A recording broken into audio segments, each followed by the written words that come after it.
My name is Azeeza Rangunwala. I'm a medical scientist. I've worked at the National Institute for Communicable Diseases, University of Pretoria, and also recently Gauteng Department of Health. But right now I am here as the Africa Regional Coordinator for Global Green Healthy Hospitals, a program of healthcare without harm through the strategic partner in Africa, groundWork, which is environmental justice organization.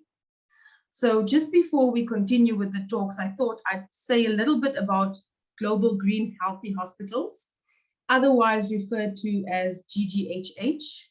It's a vibrant international community of hospitals, health facilities, health systems, health organizations that are working to achieve measurable outcomes, improving sustainability at their facilities, while promoting environmental health in their communities.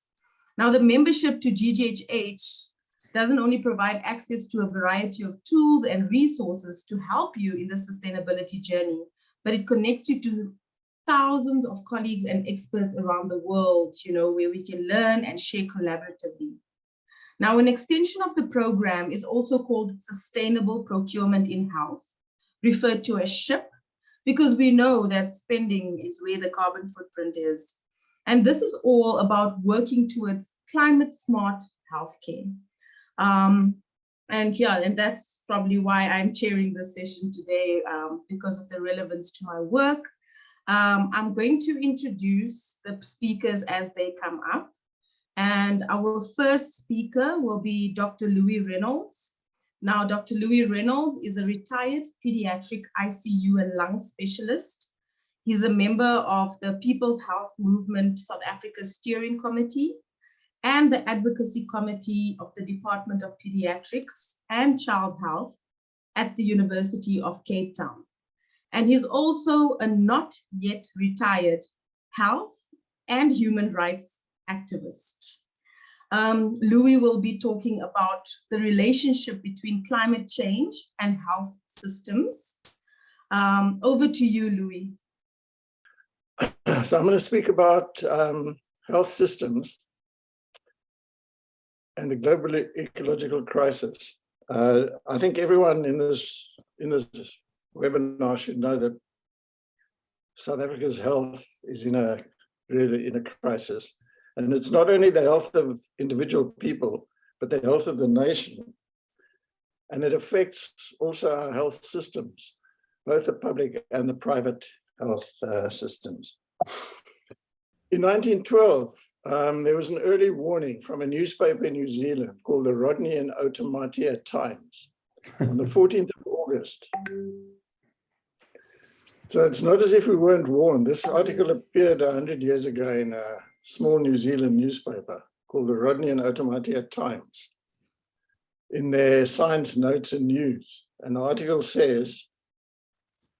talks about coal consumption affecting climate. The furnaces of the world are now burning about 2 billion tons of coal a year. When this is burnt, uniting with oxygen, it adds about 7 billion tons of carbon dioxide to the atmosphere yearly.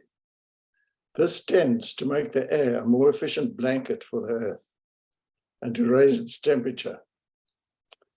The effect may be considerable in a few centuries. And sure enough, a century later, the editor of the British Medical Journal in the editorial wrote that the greatest threat to human health is neither communicable nor non-communicable disease. It is climate change. This is Fiona Godley, the editor. She said that when she wrote this, she felt it took a certain amount of courage from her, because to put climate change on the agenda of busy doctors seemed a bit difficult for her. She was a bit almost embarrassed about it. So how does climate change harm our health?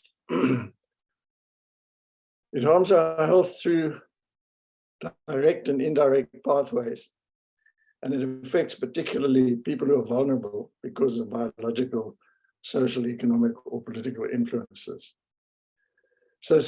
So climate change causes rising temperatures, more extreme weather, rising sea levels, increased CO2 levels in the atmosphere.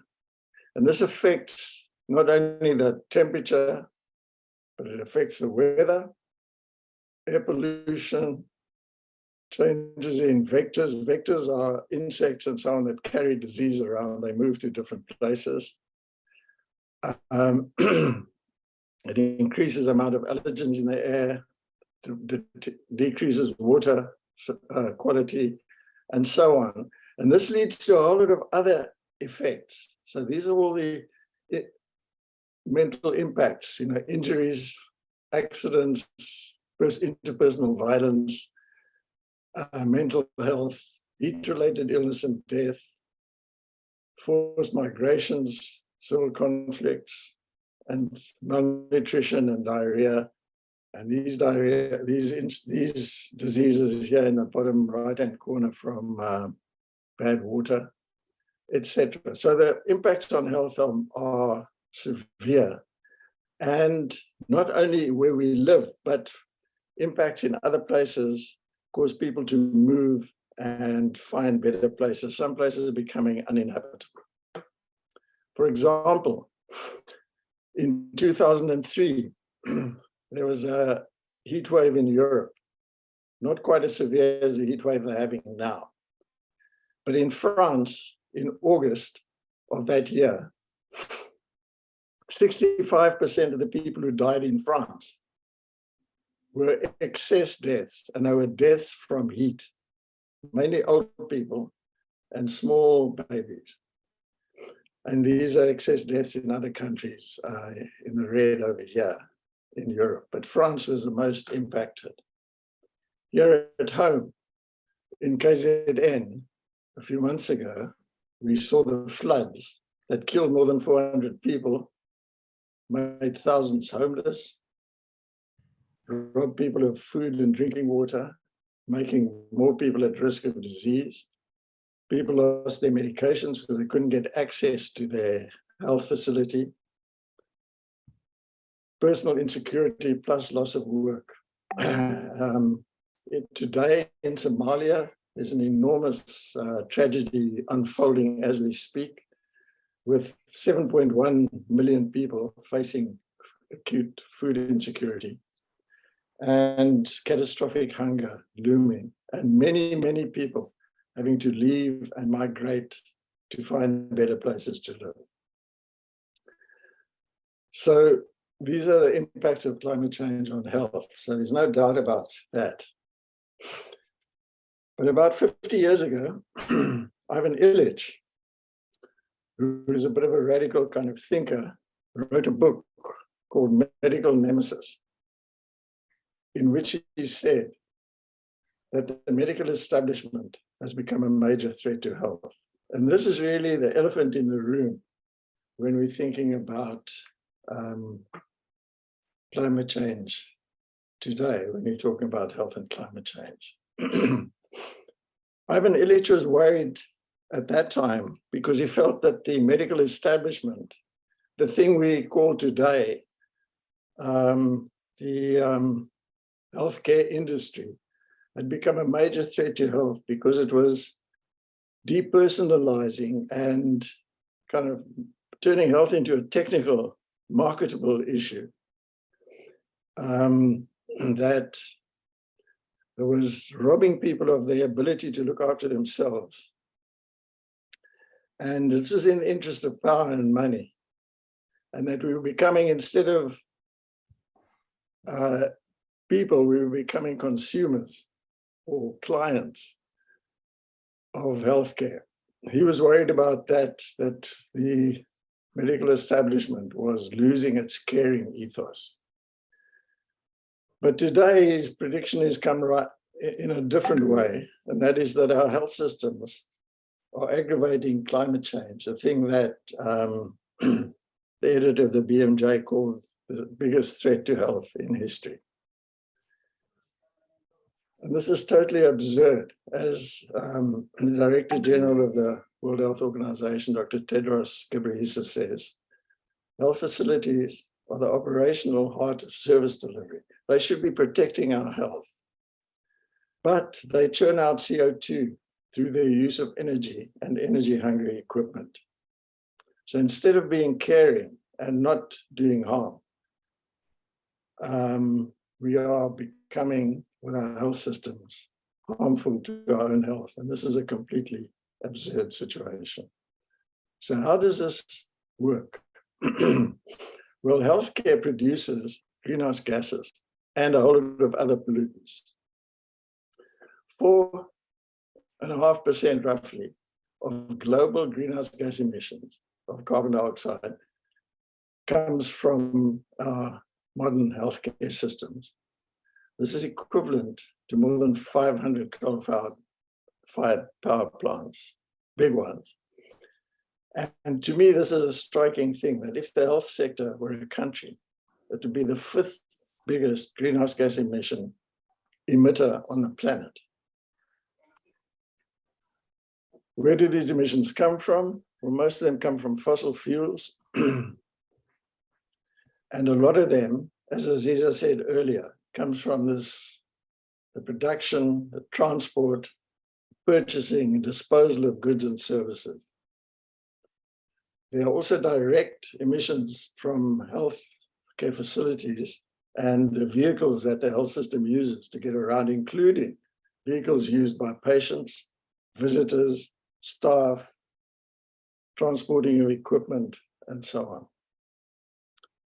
And then there are other indirect emissions from buying electricity and so on. So these are the main sources of the health system's greenhouse gas emissions. A few years ago, when I used to teach health and climate change. I used to give a lecture. I went to Groote Hospital to see what their emissions were. And Groote Hospital at that time was burning 34,000 tons of coal a year. That's more than 9 tons every day in these massive furnaces that you see here. And that's one hospital in one little country, in one little city. So what's to be done? Well, we have to move good healthcare out of the hospital and into the community to make it more accessible, so people don't have to travel far to the health department to get healthcare. And people can understand their healthcare and how the health system works. We have to deliver healthcare through more multidisciplinary and less hierarchical team-based approaches. We have to all this thing of moving healthcare out of hospitals and into the community means respect and support for community health workers. I know there's several in the audience today with good working conditions and remuneration. Then from there, you need seamless referral to the more central hospitals, the secondary and tertiary levels of care. The health systems have to prepare for new pandemics. The next one is looming already with, monkeypox and new patterns of disease. And health science faculties need to think about who they're teaching, who they recruit. And we have to have more generalists rather than more specialists who can think critically and who want to and can work in community-based settings. We also need to do as much as possible locally at community level, which is another reason for community-based primary care services. For example, common and routine lab tests, if you're doing in the facilities instead of sending them to big central laboratories.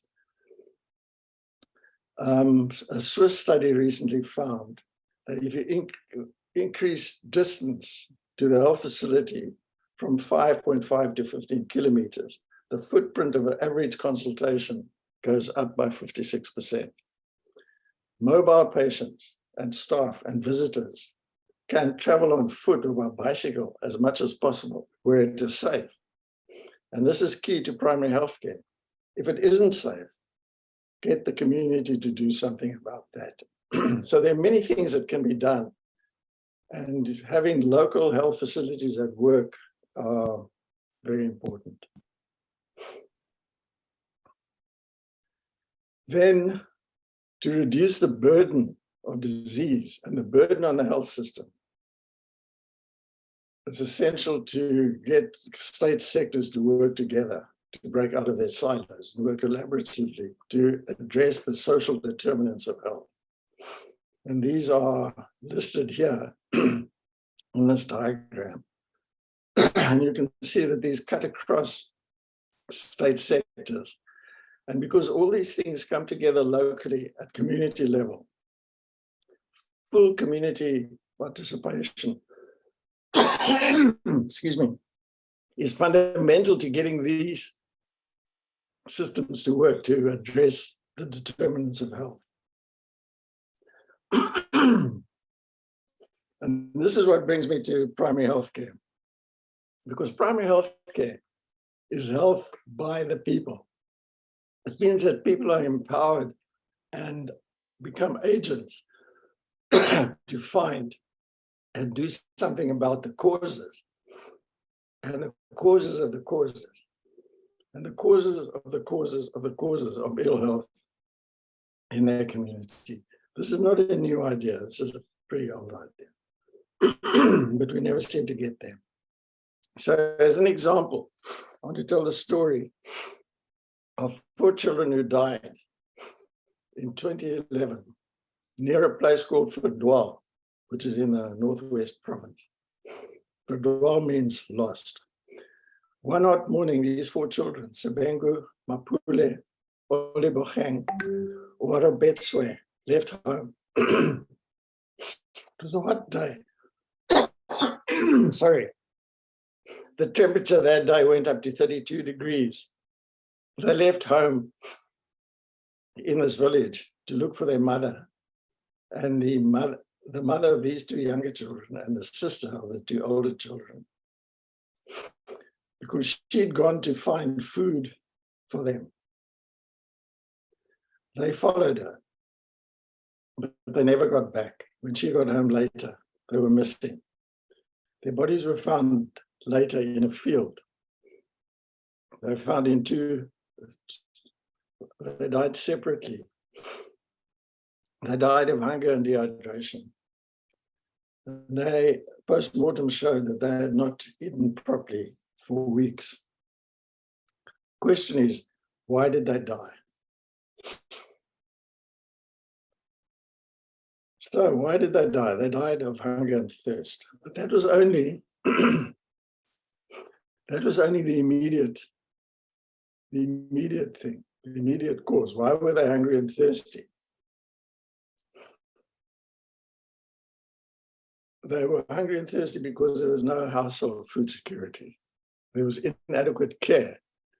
There was an unhealthy household environment, maybe a lack of services. So these are the immediate causes of maternal and child undernutrition. This is UNICEF's conceptual framework for malnutrition. And below this, you have income poverty, unemployment, just poverty. And if you go lower and lower, you find the basic causes, which end up being social, economic, and political. This is why we teach in our South African People's Health University this exercise called the but why exercise. If there's a problem, you have to dig below it and find out what the underlying causes are. And the underlying cause, a major underlying cause, is climate change. So primary health care is not about clinics or about hospitals or about, well, it is about those, but that's only a small part of it. Primary health care means that the whole health system, from the community, from the household, is in continuity. And that is built on a foundation of community mobilization around health and intersectoral action on the various social determinants of health. But the Alma Ata Declaration, where primary healthcare was kind of formalized, went beyond this and also called for a fair new international economic order this call came mainly from the non-aligned movement to promote social and economic justice in the wake of the wave of decolonization that at that time was moving through the third world. So these are the things we need to do to tackle climate change and health. The question we want to look at briefly is, does the NHI provide an opportunity to do this? Well, the NHI can make a start. It's given our health crisis, it's absolutely imperative to change the way we as a nation deal with health and disease. And if we want to, we have to change our health system, but we have to change much more than the health system itself. But looking at the NHI can really only go as far as the health system, but it's a start. And to get the NHI to do this, it has to prevent corporate vested interests from capturing the NHI fund. It has to get the two. These are corporate interests in the corporate profit-making private health system. I'm not talking here about private doctors working and rendering a good service for reasonable income. I'm talking about the big corporations that make huge profits out of people's illness. So we should try and get these two sectors to recognize that the country needs all our healthcare resources working together as a single service for everyone, delivering care according to need rather than means.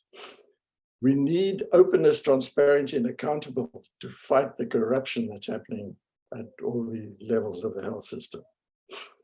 We must understand universal health care or universal health coverage as care delivered according to need, rather than as an insurance system delivering care to members at different levels of risk and different types of services. And we must also heal the nation. The South African, we need as a nation healing by building social solidarity. And then we must ensure that the health system that we develop out of the NHI is sustainable and green. And that's where I'm ending. Thank you very much. Thank you, Louis. Thanks a lot. I'm sure there's quite a few questions for Louis, because this was a very, very interesting, an interesting presentation from your vantage point, Louis. I think when we realized about the public health system, it's quite an intricate system the way we're working now, but it's not impossible to, I don't want to use the word redesign, that's probably not the right word, but like you said, we started, you know, when things like decolonizing was spoken about, those were all important considerations when we decided to reinvent what we're doing. I do see some comments in the chat and I will get to them. I think for now, we're going to do all the presentations and then the Q&A afterwards, so that there can be maximum engagement on all the topics, and also so that we don't perhaps discuss something that will probably be discussed. So the next speaker we have is James Irlam, who's the chair for the Climate, Energy and Health at the Public Health Association of South Africa, otherwise called PHASA. James is a teacher, researcher, and advocate for mitigating climate change and improving public health by means of healthy energy and lifestyle choices. So he's also a senior lecturer in the Department of Family, Community and Emergency Care at the UCT Faculty of Health Sciences. And I mentioned that he's the chair of the Special Interest Group at PHASA. He's an epidemiologist with an MSc in Climate Change and Development, and is currently working on a PhD, Opportunities and Barriers to Implementing Education for Sustainable Healthcare in Africa, a South African case study. And James will be speaking about the preparedness of the South African health system to cope with the impacts of climate change. Over to you, James. Thank you, Azeeza, and thank you, everyone. Thank you for this opportunity to present. In the next 10 minutes, I'll try to just give a snapshot of some aspects of the health system's preparedness when measured against some international benchmarks of what that means. I trust you can see my title slide, and now I'm moving on to the next slide. Here I present some key findings from the WHO Health and Climate Change Global Survey Report, which I reviewed last year in preparation for a meeting with the Department of Health. And just in looking at some of the indicators, you can see here a table that shows that of these 10 key health and climate change indicators, that South Africa had achieved only 2 out of those 10 with respect to leadership and governance, and that showed that another 2 were under development. So as of 2021, when this report was released, it wasn't looking too good, and we now have another 3 years until the next survey will be published. Last year, ahead of COP26, I helped develop this Health and Climate Network policy brief for COP26 on sustainable and climate resilient health systems, which made a number of key observations about the linkages between climate and health and the need for such systems. And I'm just going to unpack some of the recommended actions and related policies briefly. Firstly, that such health systems should build the capacity and resilience of health workers and facilities and systems, and that related policy recommendations include conducting health and vulnerability adaptation assessments and developing a health national adaptation plan. Secondly, that countries should increase their health workforce and prioritize curricula and institutional policies on environmentally sustainable healthcare, and that they should provide sustainable energy access to healthcare facilities without energy access. The second action was around developing sustainable and climate resilient health systems, which provide primary healthcare for all and are underpinned by a rights-based approach. And the policy recommendations here were about building the resilience of vulnerable communities through access to the determinants of health that Louis has mentioned, such as nutritious diets, clean water, clean energy, and sustainable transport, and integrating public health provision into national climate change mitigation and adaptation strategies. The third action related to decarbonizing health systems in a health-centered way, and here calling on countries to commit to decarbonize ideally by 2050 or earlier, and to improve the resilience of healthcare systems in line with the COP26 health program, which I'll say more about on the next slide, and then to regulate emissions from the production of medicines and medical supplies, including the pharmaceutical industry. And then the fourth action was around prioritizing, promoting, and facilitating investment in sustainable and resilient healthcare. And so here, looking at increasing national and global financial flows for health systems research, innovation, and surveillance of climate-sensitive diseases and outbreaks, and creating mechanisms and incentives for cross-sectional coordination across government and its supply stakeholders. So just the COP26 health program that I referred to has been adopted by over 60 countries to date, not South Africa yet. It's a program supported by the WHO and Healthcare Without Harm and others. And I'll summarize briefly 2 of its initiatives, namely building climate resilient health systems and developing low carbon sustainable health systems. So the first commitment on climate resilient health systems includes those vulnerability and adaptation assessments that I mentioned at a population level or a healthcare facility level, and then a health national adaptation plan, and both of those should facilitate access to climate change funding for health, both from national and global sources. And then the second commitment of the program is sustainable low carbon health systems, which includes setting a target for health system net zero emissions. So by 2050 or earlier, conducting a baseline assessment using a emissions tracking tool of emissions from the health system, and then developing an action plan for a sustainable health system, including reduced air pollution from the health sector. So here's a brief example of some of the challenges in achieving these commitments. Earlier this year, a group of us from UCT faculty wrote an open letter to the SAMJ challenging the 2019 directive by the South African Health Products Regulatory Authority that medical devices intended by the original manufacturer for single use may only be used once and may not be reprocessed and must be disposed of after use. And of course, we're all aware of just what a huge mountain of waste and the related emissions that this is responsible for.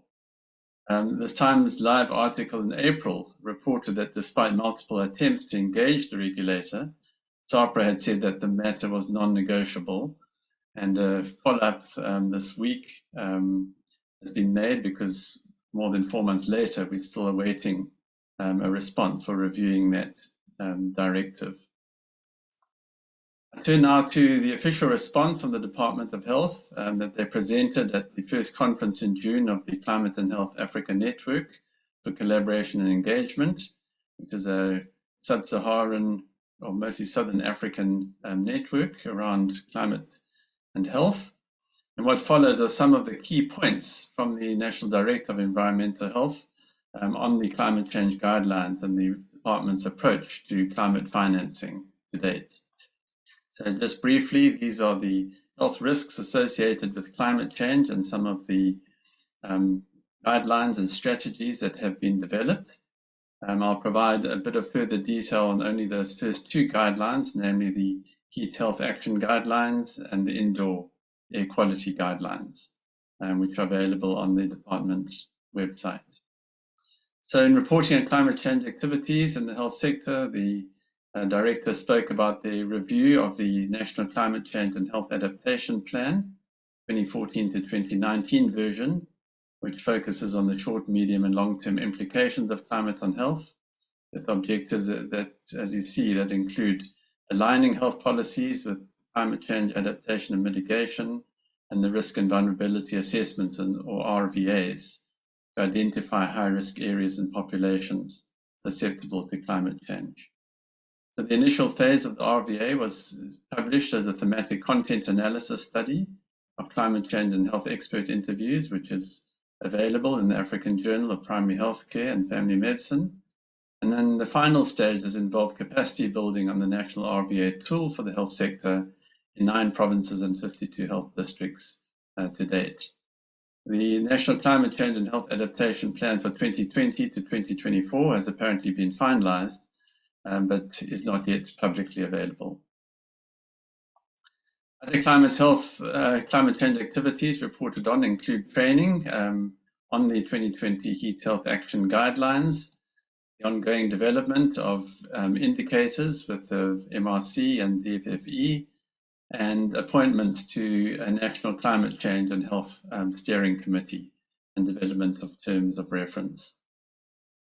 And then finally, the domestic indoor air quality guidelines were developed to assist environmental health practitioners in undertaking indoor air quality assessments, providing mitigation guidance to manage indoor air quality, to support monitoring and research and respond to complaints about indoor air quality.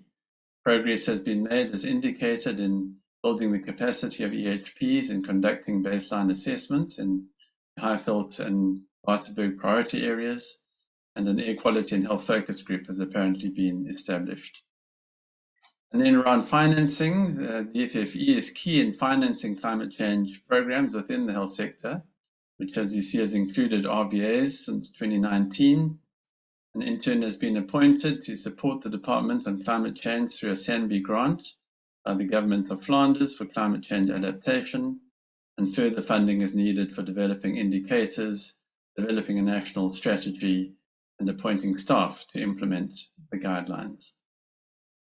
Okay, so that was a very brief summary. It leaves me with some questions that we can discuss about our preparedness.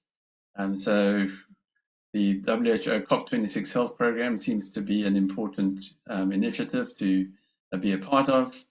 And there are questions about the timeline on the adaptation strategy, adaptation plan, and then the effectiveness of the guidelines and the development of indicators, etc. Okay, so those are some of my questions, and thank you for your attention. I look forward to the discussion afterwards. Okay, thanks, James. Those are very important questions that we should probably think about. While we think about those questions, I'm going to invite our last speaker. So Bobby Peak is the director of groundWork.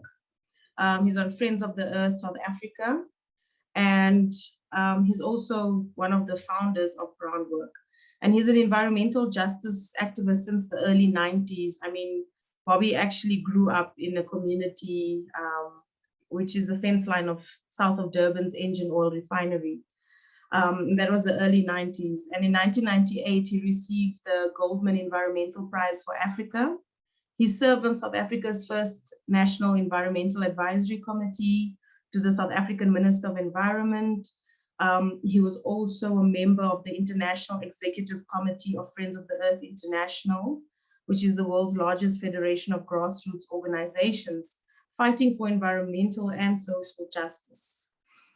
He's also on the Southern African Advisory Board and International Board for the Global Green Grants Fund. This is just a summary of the tidbits of how I decided to introduce him. But he advises on several national and international environmental justice strategies. And he also received an honorary PhD from the Durban University of Technology. So Bobby, can I please hand over to you, Dr. Peak? He'll be speaking on the Presidential Climate Commission, which he's commissioner of, and the climate justice. Over to you, Bobby. You can see your first slide. And don't forget to send your questions while Bobby's getting his sound ready. Bobby, I think you stopped sharing screen. Yeah, please share your comments, questions in the chat, or later when we have Q&A, you can switch on your camera and your video. Thanks, Bobby. Great. I hope you can see me now and you can see the presentation. So healthcare, care is the important word here. And I think it's important, as Louis reflects, that we cannot and must not lose the care component of health. So groundwork has been part of healthcare without harm since day one in 1999 when groundwork launched. And over the years, we have developed with Healthcare Without Harm, the Global Green and Healthy Hospital Initiative. For my sins today, I'm going to reflect a little on the justice component of health and do that in relation to the Climate Commission. But when we talk about justice these days, we talk about a just transition. And it's important to reflect on what Louis wrote recently in the Daily Maverick. And essentially he said, if we don't provide safe housing, transport, neighborhoods and environmental conditions, good nutrition, freedom from poverty and inequality, adequate water sanitation, good education, decent work, personal security, and fair access to an economy and to end discrimination, racism, and violence. If we don't have that, we're not going to have a good healthcare system. So it's rooted in not the delivery of health care, it's rooted in the social struggles of society, and health must be seen as that. Not something that is just delivered or as a service, but it's part of society. Now, talking about a just transition has been, the type of sexy thing to do these days. Groundwork has called for a just transition since 2005. And recently with our fellow organizations, our sister organizations, the Center for Environmental Rights as well as Earthlife, we've presented what we mean by just transition, and it will resonate very much with what Louis has said. A sustainable energy system, an end to financing fossil fuels, clean the land, rehabilitate the land, make a concerted effort to deal with the climate change impacts, a new health system that works for all, transport and communication systems that enable democracy, food sovereignty, delivery, service delivery, so that people, have what it needs to self-provide. We need a new economic system that puts people first rather than profits, a society based and rooted in gender justice. We have to give attention to the youth and their future, and we must do this in an open and a democratic way. That is exactly what Louis has asked for. The Presidential Climate Commission that kicked off in the beginning of last year, just this last in May this year, finalized what they call the Just Transition Framework. And what's really important to recognize in this Just Transition Framework is that we had quite a grapple, and we agreed on the following: that a just transition must deliver distributive justice, must be restorative justice, and it must deliver procedural justice, so that, the past must not be forgotten. And what we mean by distributive justice, and specifically in relation to healthcare, is that we should all, have healthcare. And, we can see this under, the issues of a sound economic social policy process, or making sure that, the vulnerable groups in society, youth, women, and other vulnerable groups have a particular attention in how we deliver justice. We have to have a restorative justice. We know that the apartheid system created an abominable or failed to have even a system of healthcare for the majority of this country. We need to reverse that, and we have to do that by primary healthcare as the first step, to restore healthcare systems in local communities throughout this country and make sure that it is a public good. We need procedural justice, and that means everybody in society needs to be able to play their part in developing what the future of South Africa will look like and what a healthcare system would look like.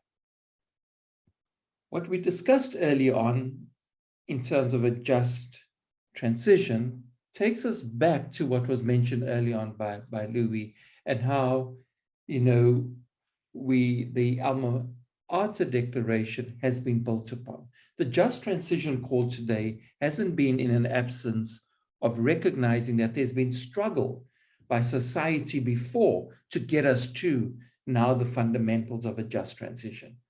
It isn't some politician in Glasgow that dreamt up a just transition. It isn't some politician in the union buildings that dreamt up the just transition. The just transition was made and demanded for by people across the previous decades. And so, people, and the Alma Ata says, health is important, and it must be part of the action of many social and other economic sectors. It must deal with inequality.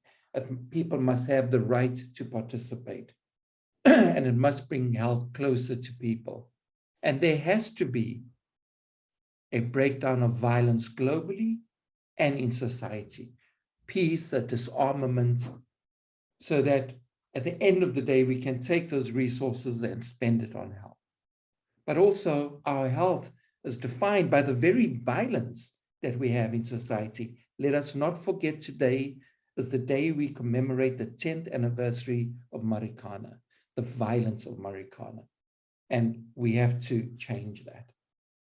So in COP 17 in Durban, the healthcare sector started a call to push for health within the climate change debate.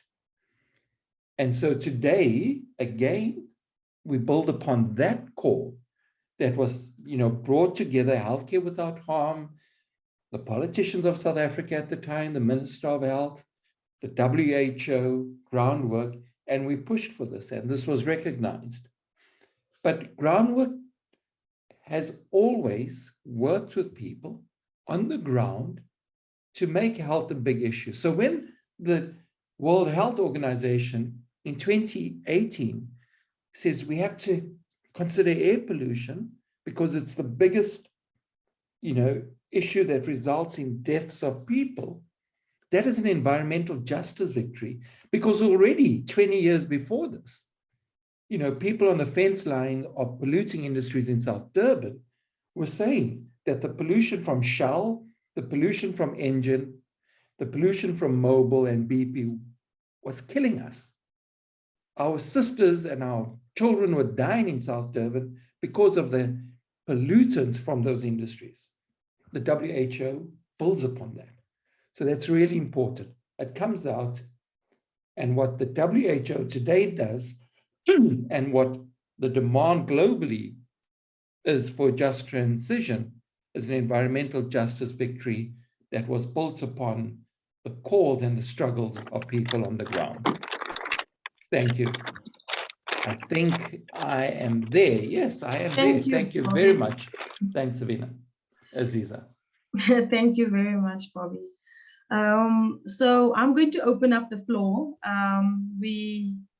I just realized, time is just not always on our side in general. But the webinar was kept short so that everyone can attend during their lunch hour. So I'm going to take some questions. I don't see any specific. Oh, I saw one from Tsepo for James around air quality monitoring. There are no hands up right now. So while you're thinking of your question, perhaps I should just go through. James, Tsepo asked you to elaborate more on indoor air quality in the health sector and M&E of air quality in the health sector.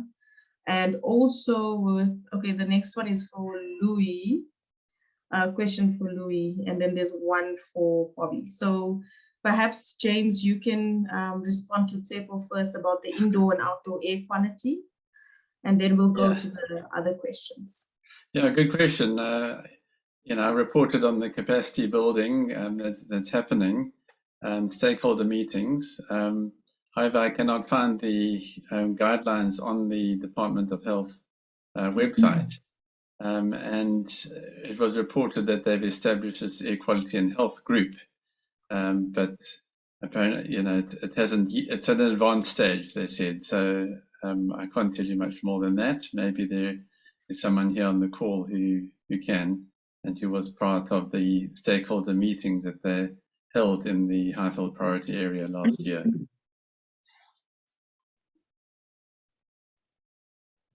Okay, thanks, James. We will send, what we've decided to do is Annalene from People's Health Movement has let me know that this recording will be available on YouTube. We saw the requests for slides. If the presenters are okay with sharing their slides, we can also get their slides to share with participants. And also just apologies that the Zoom limitation is 100 people at a time. It's a great turnout. It's really great turnout. Thank you everyone for attending. So Bright says, great points, Dr. Louis and James. While my question goes to Dr. Louis, additional takers may feel free to comment. Okay. So as James outlined, SAPRA seems to be reluctant, or at least seemingly not intending to act swiftly or respond back. How do you think emerging healthcare professionals should frame their thinking about impacts such as climate change on the health system while having obstacles in top leadership positions? I think this is a very relatable questions from Bright. And I think James or Louis or Bobby, any one of you can respond. But Louis, since it's directed directly to you, I want to hand over to you to answer this one. The way I see the question from Bright, how do I think emerging healthcare professionals should frame their thinking about impacts? I'm not quite sure what he means by the obstacles in top leadership positions. Yeah, I think Bright, since colonial times, we've taken a lot of wrong kind of turns in this road of what we call development. And those wrong turns have put people into powerful positions, people who shouldn't be there. I don't think it applies to everyone, though, who's in a position of health, in a position of power. But I think that the emerging healthcare professionals should be critical thinkers. They should look at the but why questions and think of creative solutions. Our faculties don't actually do enough to teach critical thinking, and I'm hoping that in future we'll see many more kind of activist young health professionals coming into the field who are also humble, who are able to work in teams. And I think real change doesn't come from the leaders, it comes from below, actually. And that is why I think it's so important that primary healthcare is envisaged at Alma-Ata, and not, by the way, at Astana. Astana completely turns it upside down, which is something we could talk about. But I think that real change comes from below, and it comes from those of us who are in positions of privilege and power, need to be humble and need to put ourselves into the team, as members, not as leaders necessarily. I mean, leadership could be anybody, but that's the way I see it. I think it's a very tricky question, Bright. But I don't think you should think of all your bosses as being obstacles. Well, my answer is join the Global Green Healthy Hospitals Initiative. We're coordinating ourselves in a new discipline. Climate change is new territory. It's not old territory. There are old fights for the environment, but I think for what we see, this is redesign. Bobby, I see your hands up, and James, is it to answer this question? I even forgot what the question was, but I can answer the one thing, and that was from Annalie. Annalie, I think in terms of the commission, the Presidential Climate Commission is not the commissioner's commission. It is the presidential's commission, and what's the president's is yours. So I think it's really important to force health central to the commission debate. Now, what I'm really sad about is I just got a call from Daily Maverick, or the organization got a call from the Daily Maverick the other day, is to speak about the environmental impact assessments in this country. And what is missing from environmental impact assessments in this country is the health Department of Health, the people that really deal with public health. And that's why I say it's important for everybody to put pressure on the commission, number one, and the Department of Health, number two, to come to the table. Thank you, Bobby. James? Maybe I can just respond to the question from Gladys about key initiatives. So I understand from my colleague in WHO Afro that although the department has not yet committed to the COP26 health program, it has undergone training and use of a monitoring tool for emissions from the healthcare sector, which is one of those key policy commitments related to the WHO COP26 health program. And yeah, I think we hope in time that we will see them signing up to that. And then also I reported on some of the initiatives around funding, around the training and capacity development for EHPs on implementing the Heat Health Action Guidelines, and the finalization, we hope soon, of the National Climate Change and Health Adaptation Plan. Thank you. Okay, thank you, James. Yeah, so I think there's just one more question just roundabout. You're right, the Presidential Climate Commission should definitely, center health. I agree with you there, Bobby.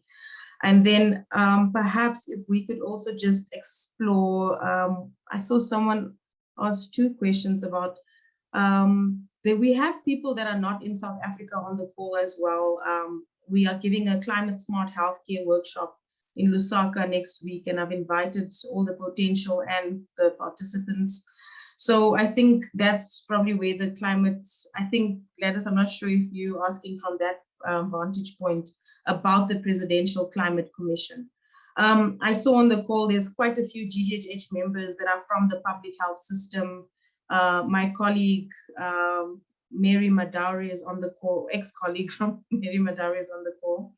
And, we're looking at these different systems and where do we start with sustainability? So if we're looking at starting points, it's good to look at what's already been done. There are tools and resources that could contribute and develop, within our South African context, or should I say African context. The chance to contextualize is definitely there. So yeah, Enrico says also join the PHASA Climate, Energy and Health Special Interest Group. And that's what it's about. It's about teamwork, mobilization, coordination of the work we do, and ensuring that it's meaningful and impactful as well. So Louis, is there something you'd like to add? We'll, just to respect time, we might close off in the next 5 minutes. Just go ahead, Louis. Join People's Health Movement as well. But let me just say something about some research that I think journalists and academics should be doing. It's looking at the ecological footprint of hospital-based systems versus community-based systems. So you're working for healthy hospitals, but I think hospitals are not a good thing. In 1944, when the Gluckman Commission put forward South Africa's future health system, which unfortunately never happened, Gluckman said the health system needs to modernize. And what he meant by modernize was not new equipment and stuff. He meant less hospitals and more community-based centers. And I think we've thrown so many things away in our time. And these opportunities come once in a generation. This is the opportunity of today's generation of young health activists and health people. And they mustn't let it, we kind of lost it. I don't think we should lose these opportunities because they only come around once every generation or so. Thank you, Louis. Yeah, and I think that's a good way of us just to close off, is that Louis is saying, this will be one of many. Okay, wait, let me first, before we close. Laurel, could we please highlight the inequities inherent in the differential effects of climate change on certain population? It doesn't affect unequals equally. The urgency cannot be underestimated. And this is very important and tied into what Louis said about primary healthcare. Primary healthcare is so important because, like Louis said, hospitals are not great places. First of all, I don't think any of us like hospitals personally, even those that work in the sector. Hospitals have high carbon footprint. I mean, we have the biggest hospital in Africa, here in South Africa, in the province, in Gauteng, and the amount of waste alone, medical waste being produced, is a huge cost driver. And not just the cost driver, it also is bad for the environment. So what Louis said about primary healthcare being the focus is that prevention is better than cure. And Louis, thank you for saying that there's young health professionals that can be mobilized, because I think the pandemic, as much as the pandemic is a tragedy, but as much as it's a tragedy, it's an opportunity to not go back to normal. This is not time to go back to normal. It's time to redesign what's our new normal. And the new normal has to incorporate that urgency that Laurel just mentioned here as well, about the sense of urgency that we need. And as a call to action as well, there's also a call to action. And the call to action means that we really have to mobilize as health professionals and stakeholders in the health sector about how we see sustainable NHI. The question, Bobby, that about NHI that you didn't directly answer is just that I think greening the NHI should also be tabled by the Presidential Climate Commission. And there is obviously a disconnect between the people who are formulating NHI and the people who are working on climate change, and those two need to come together. I hope that if anyone else would like to say something in closing, please do raise your hand. We are out of time, so we are going to be closing now, officially closing. I want to give everyone an opportunity to give their contact details in the chat.